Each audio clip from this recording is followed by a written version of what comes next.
Welcome to Auto Intelligence. I'm Steve, and I'm here with Claire, and we're both part of the Auto Agentic team. New episodes every Tuesday. Whether you're starting your morning with coffee or catching up later, you're about to dive into one of the most significant automotive trade developments we've seen in years. And honestly, this story has layers that most people aren't seeing yet. On January 16th, 2026, Canada and China announced a landmark trade agreement that fundamentally reshapes electric vehicle access in North America. But this isn't just another trade deal, it's a strategic inflection point that could redefine how we think about automotive intelligence, supply chain sovereignty, and the great power competition reshaping our industry. Before we dive deep, let's acknowledge our growing auto intelligence community. Your topic suggestions and industry stories continue to shape what we cover. This episode was partly inspired by several listener emails asking us to connect the dots between trade policy and automotive intelligence architecture. And boy, do we have dots to connect today. Here's what makes this story so compelling. Canada has agreed to slash tariffs on Chinese electric vehicles from 100% down to just 6.1%, while establishing an annual import quota of 49,000 vehicles that's set to grow to 70,000 within 5 years. But this isn't just about numbers, it's about Canada making a calculated geopolitical gambit that diverges dramatically from U.S. trade policy. In exchange, China is reducing tariffs on Canadian agricultural products, particularly canola seed, from 84% down to around 15%. But here's where it gets strategically interesting. This deal is designed to attract what Prime Minister Carney calls considerable new Chinese joint venture investment in Canada's auto sector. To understand why this matters, you need the historical context. We've seen this playbook before with solar panels, telecommunications, even steel. China builds massive production capacity, achieves cost leadership through scale and state support, then systematically captures global market share. The difference here is that automobiles aren't just products, they're rolling intelligence platforms. Every modern EV collects terabytes of data about where we go, how we drive, even what we say. And now Canada is opening its market to vehicles manufactured by companies that, under Chinese law, must cooperate with state intelligence agencies. The automotive industry learned hard lessons from the Huawei 5G situation. Western governments eventually banned Huawei from critical telecommunications infrastructure over security concerns. Yet here's Canada doing essentially the opposite with an industry that's becoming just as critical to national infrastructure. Today, we're breaking down not just what this deal means for Canadian consumers, who might soon have access to $25,000 electric vehicles, but what it signals about the future of automotive intelligence, supply chain resilience, and the complex dance between economic opportunity and strategic vulnerability.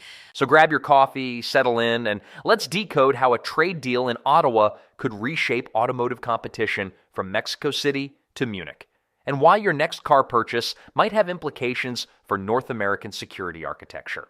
Let's start with the nuts and bolts, because the specifics of this agreement reveal not just trade policy, but a fundamental shift in how Canada thinks about its automotive future. The core of this deal centers on Canada's dramatic tariff reduction, from the punitive 100% rate imposed in 2024 down to the most favored nation rate of 6.1%. That 100% tariff, by the way, was Canada's attempt to align with U.S. policy under the previous Trudeau administration. The quota system is particularly strategic, 49,000 Chinese EVs annually, representing less than 3% of Canada's total new vehicle market. It's large enough to matter, small enough to manage immediate political concerns. But here's the kicker, it grows to 70,000 within 5 years. But let's talk about what this means for actual Canadian consumers, because the pricing implications are staggering.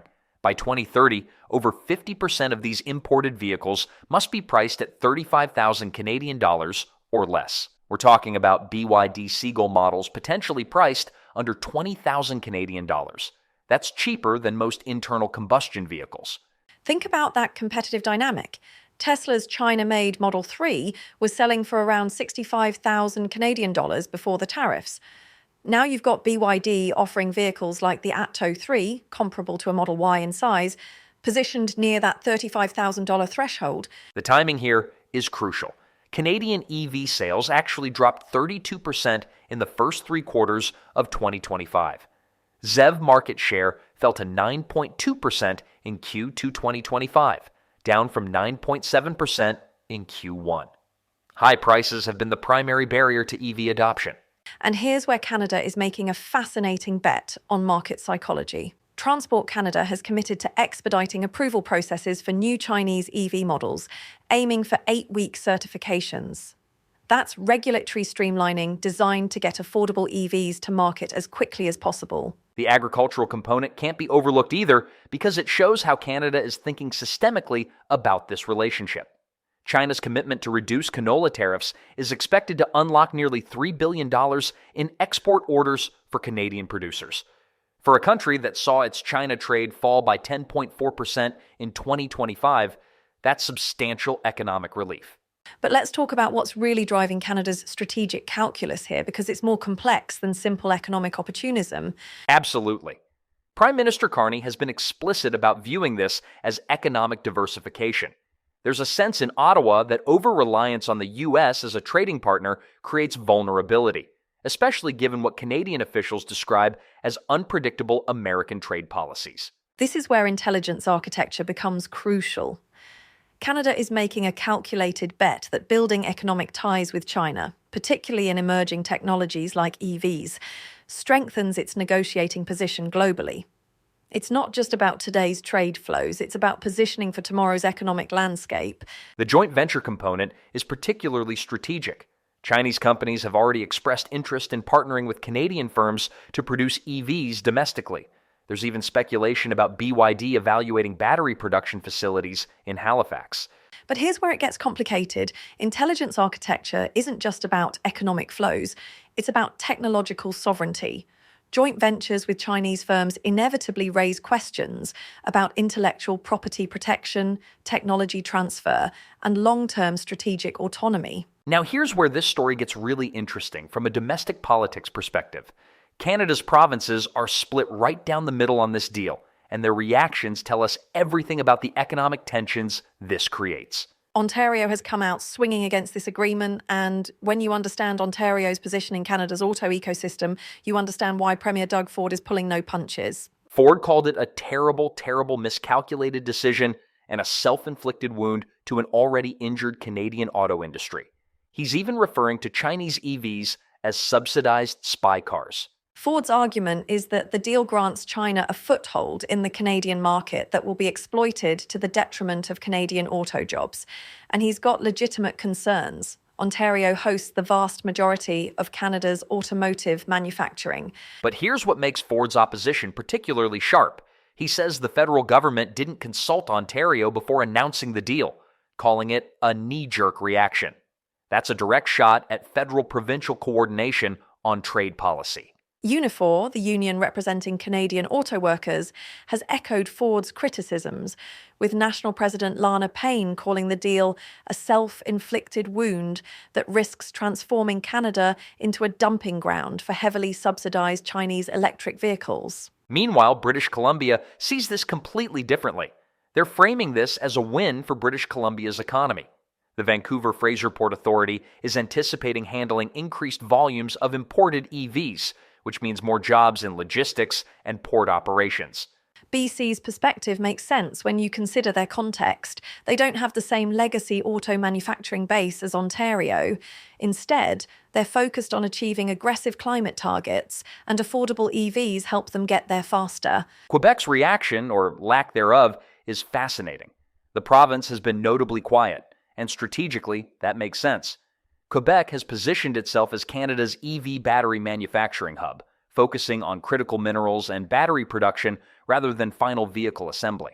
Quebec launched its plan for the development of critical and strategic minerals in 2020, aiming to leverage its lithium, cobalt, and nickel resources along with hydroelectricity to become a hub for EV battery production.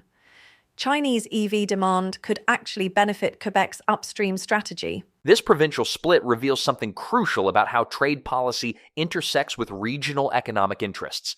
Ontario sees threat to existing jobs. BC sees new economic opportunities. Quebec sees potential synergies with their strategic focus. From an intelligence architecture perspective, this fragmentation creates complexity for policy coordination. You've got different provinces with different interests, potentially creating different regulatory approaches to the same vehicles and technologies. And that brings us to the bigger question about how this provincial discord affects Canada's ability to present a unified front on automotive policy, especially when dealing with both Chinese investment and U.S. trade pressure. This concludes part one of our deep dive into Canada's EV deal with China. Coming up, we'll explore how this creates immediate tensions within USMCA and the strong reactions from American automakers and labour unions.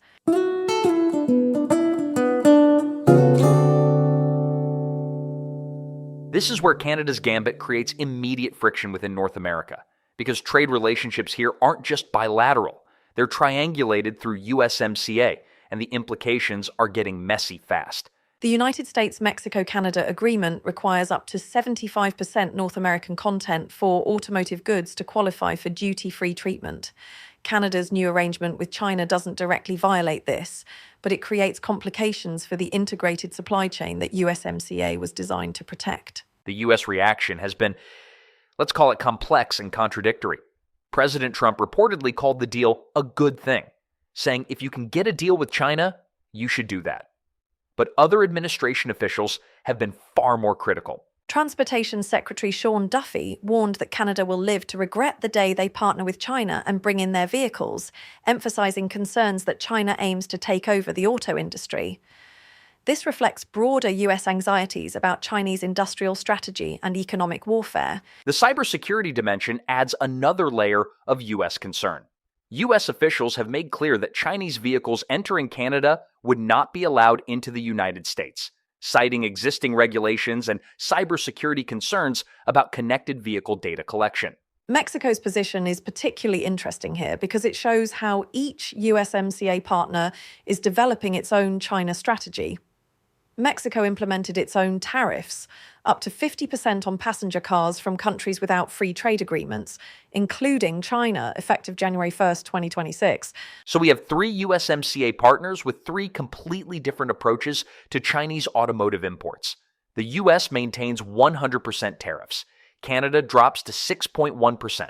Mexico imposes 50% tariffs. This fragmentation has profound implications for automotive intelligence systems.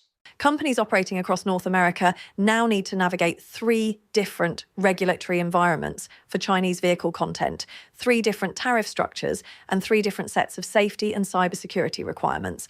That's not just operational complexity, it's strategic vulnerability. The 2026 USMCA review, which is mandated by the agreement, becomes critically important here. The U.S. may seek to explicitly address concerns about Chinese EV imports during these negotiations. Here's what most people miss. This isn't just about trade policy, it's about the fundamental architecture of North American automotive intelligence. For decades, the assumption was that supply chains would become increasingly integrated across the three countries. Canada's deal with China suggests a different model, one where countries pursue bilateral arrangements that optimize for their specific economic needs, even if that creates complications for regional integration. From an intelligence perspective, this creates both opportunities and vulnerabilities. Opportunities because diverse supply chains can be more resilient. Vulnerabilities because they're harder to monitor, secure, and optimize across different regulatory frameworks. The bigger question is whether this represents the beginning of a broader shift away from regional trade integration toward more bilateral, opportunistic arrangements. If so, that has profound implications for how automotive companies think about supply chain intelligence and risk management. The reaction from Detroit has been swift and largely negative, which tells us a lot about how established automakers view the competitive threat from Chinese EVs and what they see as the future battleground. Ford has been particularly vocal, explicitly slamming Carney's deal with China on EVs and urging the Canadian government to fix this mess. That's unusually direct language from a major automaker criticizing a sovereign government's trade policy. The broader industry concern is that this brings Chinese EVs another step closer to US soil. Even though these vehicles can't legally enter the US market, their presence in Canada creates competitive pressure that ripples across North America, especially in border regions. Mark Wakefield from Alex Partners put it in stark terms. Chinese brands are expected to account for 30% of the global market by 2030. His warning was that American car makers risk becoming uncompetitive globally if they don't adapt to this new reality. But let's talk about the specific winners and losers emerging from this deal, because not all companies are positioned equally. Tesla is actually positioned as an immediate winner. Tesla has been importing Model 3 and Model Y vehicles from its Shanghai Gigafactory for Canadian sales since 2023. They already have 39 stores across Canada and established certification processes. Before the 100% tariffs were imposed, Tesla was importing over 44,000 EVs into Canada from Shanghai. They shifted to US and Berlin production during the tariff period, but now they can optimize their supply chain again. For BYD, this opens an entirely new market segment. BYD actually surpassed Tesla in worldwide EV sales in 2025, and now they have access to North American consumers at competitive price points. Companies like Volvo and Polestar, which are owned by Chinese company Geely but have established North American operations, are also positioned to benefit. They can leverage Chinese manufacturing cost advantages while utilizing existing dealer networks. The labor dimension adds urgency to these concerns. Unifor highlighted that Chinese manufacturers often pay around $4 per hour compared to about $44 per hour plus benefits for unionized workers at companies like GM and Stellantis. That's not just a wage gap, it's a fundamental difference in labor standards, environmental regulations, and manufacturing costs that makes direct competition extremely difficult. The UAW hasn't issued a specific statement on this deal yet, but their position is easy to infer from Unifor's response. Unifor argued that providing a foothold to cheap Chinese EVs, backed by massive state subsidies, overproduction, and designed to expand market share through exports, puts Canadian auto jobs at risk while rewarding labor violations and unfair trade practices. This raises fundamental questions about the intelligence architecture of global competition. Chinese EV manufacturers have cost advantages that go beyond efficiency. They're embedded in different regulatory environments, different labor standards, and different financial structures, including state support. Industry estimates suggest BYD's production costs are approximately one-third lower than European and American competitors. That's not a gap that can be closed through incremental efficiency improvements or better marketing. For American automakers, this deal forces a strategic recalculation. Do they double down on technological differentiation and premium positioning? Do they accelerate their own supply chain localization? Or do they seek their own partnerships with Chinese manufacturers? The intelligence question becomes, how do you compete with an adversary who has fundamentally different cost structures and strategic objectives? Traditional competitive intelligence frameworks aren't designed for this kind of asymmetric competition where one player has state backing and different rules. You're listening to Auto Intelligence, produced by Autoagentic. Autoagentic is building the intelligence foundation for the automotive industry. 2024 and 2025 were foundation years. Organizations explored, tools spread, but intelligence remained fragmented. 2026 is different. This is the year automotive shifts from pilots to playbooks, from isolated AI use to coordinated intelligence systems. Autoagentic is working directly with select dealer groups and OEM environments to build and codify those playbooks. From 2027 onward, intelligence moves to the ecosystem level. By 2030, agentic orchestration becomes the standard for industry leaders. That's the future Autoagentic is building toward. Now, back to today's conversation. Coming up next, we'll dive deep into the cybersecurity implications of connected Chinese vehicles and how this impacts Five Eyes intelligence sharing, followed by an analysis of China's global EV dominance.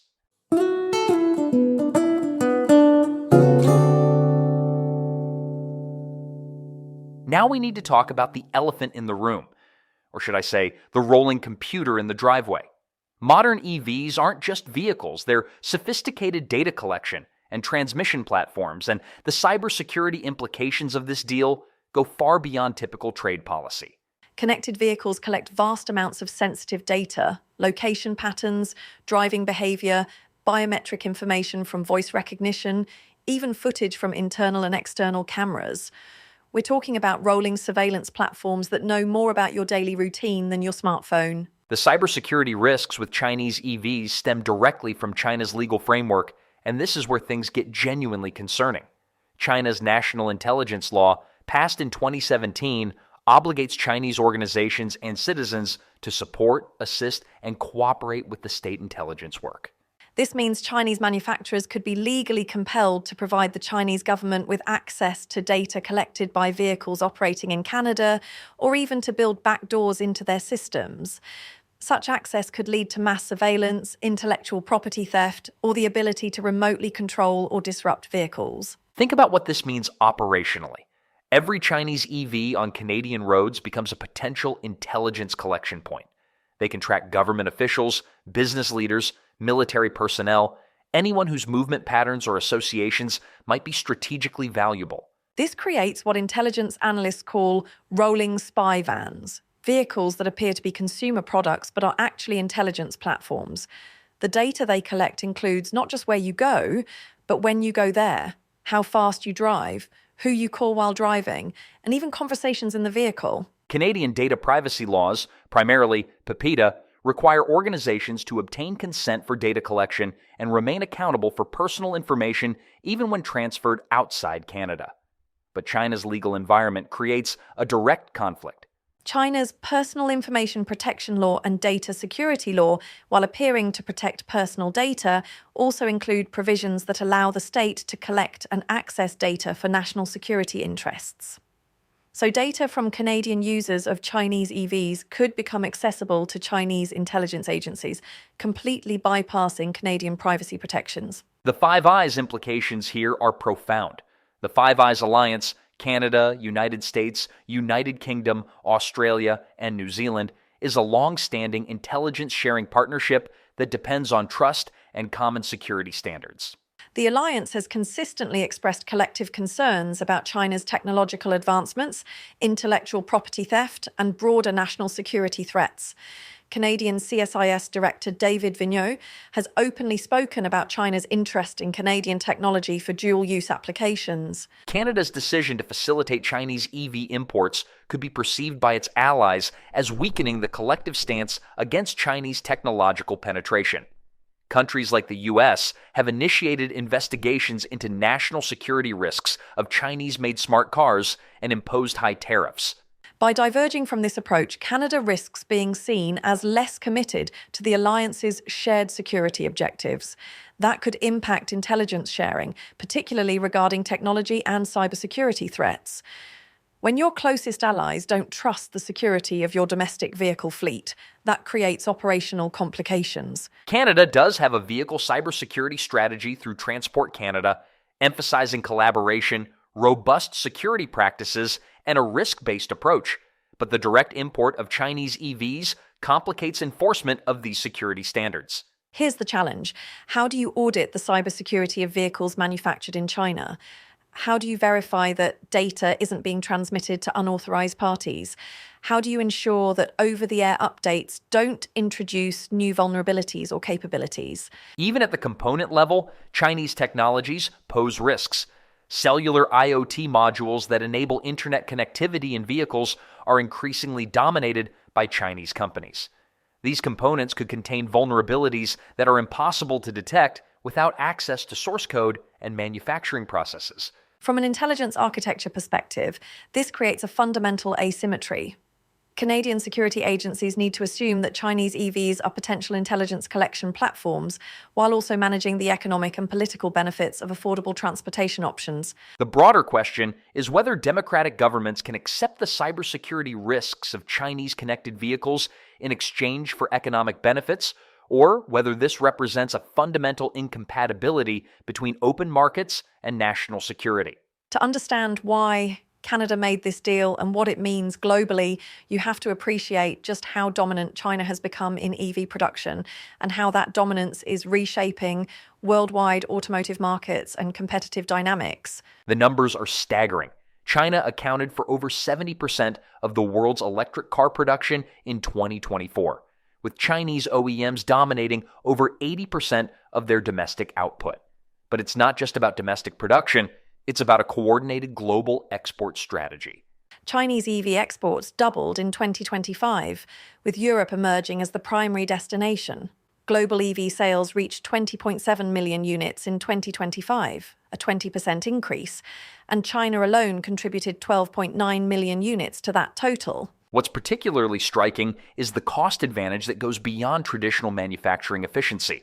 We mentioned BYD earlier, but it's worth emphasizing BYD's production costs are reportedly one-third lower than European and American competitors. That's not just scale, that's structural advantage from state support, integrated supply chains, and different regulatory costs. BYD actually surpassed Tesla in worldwide EV sales in 2025. Think about that trajectory. A company that was barely known outside China 5 years ago is now the world's largest EV manufacturer by volume, and they're aggressively expanding internationally. Europe's response has been particularly interesting to watch because it shows how different regions are adapting to Chinese EV dominance. Initially, the EU imposed additional tariffs ranging from 7.8% to 35.3% on Chinese EVs in October 2024. But by January 2026, they've shifted strategy. China and the EU have agreed to replace high tariffs with minimum price mechanisms for Chinese EV exports. This is fascinating. It's essentially saying you can sell here, but not below a certain price floor. It preserves market access while addressing concerns about dumping. But here's the thing. Despite the tariffs, Chinese brands still managed to exceed 10% of the EU's battery electric vehicle market in 2025, up from 8% in 2023. The tariffs slowed growth, but didn't stop it. The strategic response from Chinese manufacturers has been sophisticated. Companies like BYD are establishing local production facilities within Europe.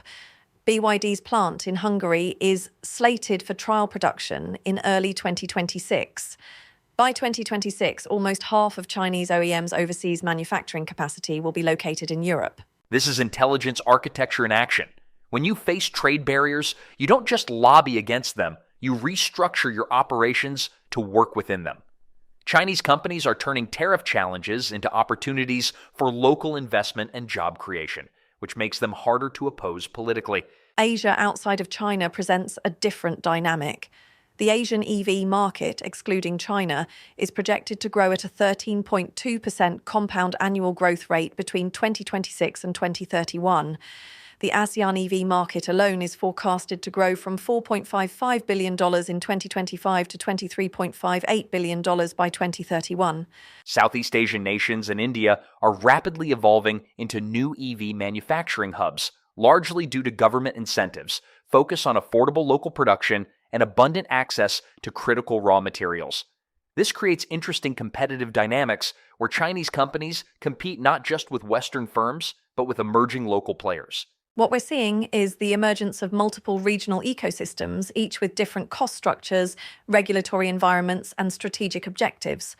China's approach to Canada is part of a broader strategy to establish footholds in each of these ecosystems before local competition can mature. The intelligence implication is clear. The automotive industry is becoming increasingly multipolar. Success requires understanding not just global trends, but the specific dynamics of each regional market and how they interconnect through supply chains, technology transfer, and competitive positioning. Coming up in our final segment, we'll explore the environmental paradox of this deal, Canada's critical minerals strategy, and what this signals for the future of global automotive competition and intelligence architecture. Here's an angle that most coverage is missing. This deal creates fascinating contradictions around environmental goals and supply chain sustainability that reveal the complexity of modern trade relationships. Canada has aggressive climate targets, and EVs are central to achieving them. But there's an environmental paradox here. Is importing EVs from China better or worse for global carbon emissions than building them domestically? The carbon footprint question is complicated. Chinese EVs manufactured with electricity from coal-heavy grids, then shipped across the Pacific, might have higher embedded emissions than vehicles produced in Canada using hydroelectric power. But Chinese manufacturing scale and efficiency could offset transportation emissions. Then there's the critical minerals dimension, which gets to the heart of Canada's long-term strategy. Canada possesses significant reserves of minerals essential for EV batteries: nickel, lithium, rare earth elements, but historically hasn't controlled the processing and refining stages. China maintains a dominant position in processing critical minerals. 85% of the world's nickel refining, 70% of cobalt processing, and 91% of rare earth element preparation. This gives China enormous leverage over the clean energy transition globally. The Canada-China EV deal should be understood partly as Canada's attempt to leverage its raw material advantages while gaining access to Chinese processing expertise and manufacturing scale. Projects like the Crawford Nickel project in Ontario are positioning Canada to unlock vast nickel reserves and establish processing plants. If Chinese investment accelerates these projects, Canada could become a more substantial player in the global battery supply chain. But this creates what intelligence analysts call a dual-use dependency. The same supply chains that make Canadian EVs more affordable also increase Canadian dependence on Chinese processing technologies. China's control over critical mineral processing, especially for heavy rare earths, gives it significant leverage over the clean energy and defense sectors of industrialized nations. This isn't just economic leverage, it's geopolitical leverage with national security implications. There's also the end-of-life question that nobody's talking about yet. What happens to Chinese EV batteries when they reach end of life in Canada? Who's responsible for recycling? Where does that recycling happen? Do the materials get shipped back to China? The technological sovereignty question becomes acute when you consider that batteries account for around 40% of EV costs. Control over battery technology and supply chains increasingly determines competitive advantage in the entire automotive industry. What's particularly interesting is how this plays into the broader trend toward supply chain regionalization. The Economist Intelligence Unit noted that tariffs and geopolitical risks are compelling global manufacturers to accelerate regionalization of their supply chains. Canada's deal creates a specific pathway for Chinese EV technology into North America through a managed quota system. But it also potentially creates vulnerabilities if that dependence becomes too deep or if geopolitical tensions escalate and supply chains get disrupted. The broader pattern we're seeing globally is that countries are being forced to choose between economic efficiency and strategic autonomy. Canada's deal represents a bet that the economic benefits outweigh the strategic risks, at least in the near term. But intelligence systems require long-term thinking.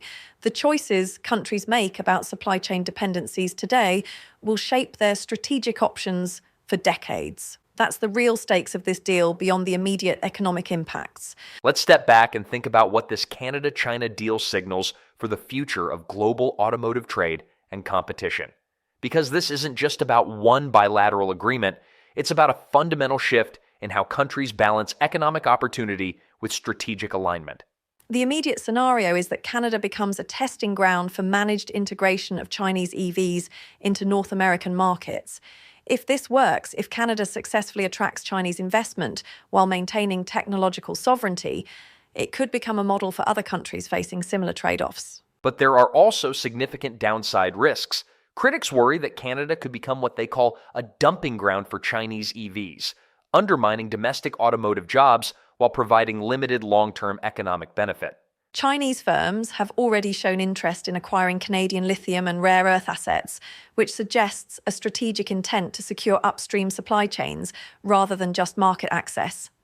This could be beneficial if it accelerates Canadian critical minerals development, or problematic if it creates strategic dependencies. The global implications are profound. If Canada's approach proves successful, we might see other countries pursuing similar bilateral arrangements with China, even if those arrangements complicate existing regional trade agreements like USMCA or EU frameworks.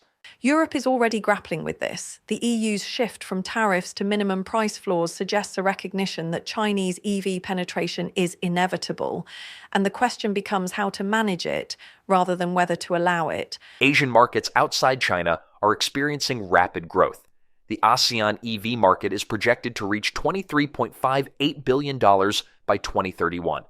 These markets represent opportunities for both Chinese expansion and competition from other manufacturers, creating a complex multipolar competitive landscape.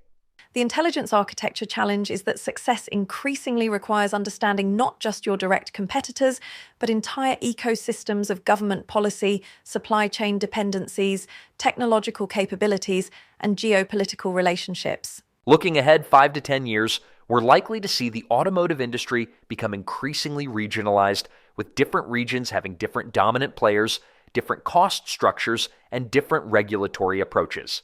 But those regions will be interconnected through technology transfer, supply chain relationships, and strategic partnerships. China's strategy appears to be establishing footholds in each of these regions through a combination of exports, local investment, and supply chain integration. Canada represents one piece of that broader puzzle, but it's a strategically important piece because of North American market access.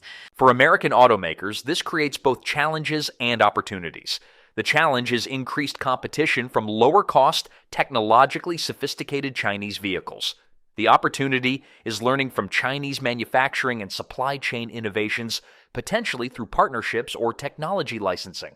But perhaps the most significant implication is for the concept of national champions in the automotive industry. The era when each major market was dominated by domestic manufacturers is clearly ending. The future belongs to companies that can operate effectively across multiple regulatory and cultural environments. That requires a level of adaptive intelligence that goes far beyond traditional manufacturing or engineering capabilities. Companies need to understand regulatory frameworks, cultural preferences, supply chain vulnerabilities, and geopolitical risks across dozens of markets simultaneously. From Canada's perspective, the success of this deal will be measured not just by immediate trade volumes or investment flows, but by whether it strengthens Canada's long-term position in the global automotive ecosystem. Does it make Canada more strategically autonomous or more dependent? Does it create jobs or eliminate them? Does it accelerate the clean energy transition or compromise national security? The broader lesson for other countries is that the traditional choice between economic integration and strategic autonomy may be giving way to more complex arrangements that try to capture benefits while managing risks. These arrangements require sophisticated intelligence capabilities to monitor and adjust over time. What we're witnessing is the emergence of a new model of international economic relations, one that's more transactional, more bilateral, and more explicitly focused on technological competition. The automotive industry, because of its centrality to both economic prosperity and national security, is becoming a key arena where these new models are being tested. So, where does this leave us? Canada's EV deal with China represents more than just a trade agreement. It's a strategic bet on how to navigate the complex intersection of economic opportunity, technological sovereignty, and geopolitical rivalry in an increasingly multipolar world. For the automotive industry, this deal accelerates trends that were already underway. The regionalization of supply chains, the rise of Chinese manufacturers as global leaders, and the increasing importance of government policy in shaping market outcomes and competitive dynamics. The intelligence implications are profound and multifaceted. Success in this environment requires understanding not just market dynamics, but the complex interplay of trade policy, cybersecurity vulnerabilities, technological sovereignty, supply chain resilience, and strategic competition between major powers. For Canadian consumers, the immediate impact might be access to more affordable electric vehicles that accelerate the clean energy transition. For Canadian manufacturers, the impact depends on whether they can leverage Chinese investment and technological partnerships to strengthen their competitive position, or whether they get overwhelmed by low-cost competition. The provincial split we discussed, Ontario's strong opposition, British Columbia's enthusiasm, Quebec's strategic positioning, reveals how the same trade deal can create winners and losers within a single country, complicating policy coordination and implementation. The cybersecurity and Five Eyes implications add layers of complexity that extend far beyond economics. When your vehicles become potential intelligence collection platforms for a strategic competitor, traditional trade policy frameworks become inadequate for managing the risks. The broader question is whether this model, managed integration with strategic competitors through bilateral agreements, can be sustained as geopolitical tensions intensify and as the automotive industry becomes even more central to national security infrastructure. What's certain is that the traditional assumptions about how automotive trade works, regional integration, gradual liberalisation, alignment between economic and security interests, are being fundamentally challenged and restructured. The future belongs to companies and countries that can navigate this more complex, more fragmented landscape while maintaining their strategic autonomy, competitive advantage, and intelligence capabilities. That's not just about better trade deals. It's about building adaptive intelligence systems. This episode was produced by the team at Automotive. Learn more at autoagentic.ai. Autoagentic is building the intelligence foundation for the automotive industry. Founded in 2024, we exist to solve a problem most vendors overlooked. Automotive doesn't suffer from a lack of AI tools, it suffers from a lack of intelligence architecture. While most platforms optimize individual tasks, Autoagentic is designed to coordinate entire organizations. Our platform brings together more than 75 specialized automotive agents into a single enterprise intelligence system that operates seamlessly across dealerships, dealer groups, and OEM environments. This isn't AI layered onto existing workflows, it's intelligence embedded into operations. Our agents share memory, context, and intent across systems, allowing organizations to replace manual handoffs with coordinated agentic execution. Autoagentic is LLM agnostic by design. We work directly with frontier AI engineering groups while integrating the strongest capabilities from leading and emerging models, ensuring your intelligence evolves without vendor lock-in or architectural resets. We created the Automotive Intelligence Pyramid, a 7-level framework that explains how intelligence actually matures in automotive organizations, why most AI initiatives stall at level 3, and what must be true to advance beyond coordination into true agentic orchestration. From 2024 to 2025, the industry built foundations. 2026 is the year pilots become playbooks. 2027 through 2029 bring ecosystem intelligence. 2030 onward redefines how automotive operates. In 2026, Autoagentic is working with a select number of automotive organizations to apply this architecture inside real dealership, dealer group, and OEM environments, building the transformation playbooks the industry will depend on over the next decade. Autoagentic doesn't sell AI tools. We build the intelligence systems that allow coordination to emerge, scale, and endure across the complex realities of automotive operations. Learn more about automotive intelligence architecture at autoagentic.ai.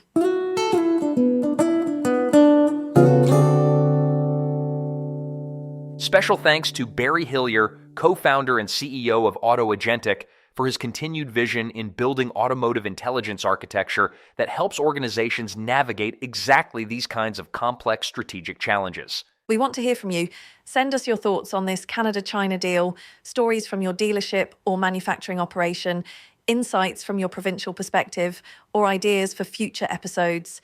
Email Barry at autoagentic.ai. The automotive industry is transforming faster than ever, and intelligence architecture, the ability to coordinate information, insights, and decisions across complex, interconnected systems, is becoming the key differentiator between organizations that thrive and those that get disrupted. Until next Tuesday, keep building the future of automotive intelligence. Thanks for listening to Auto Intelligence.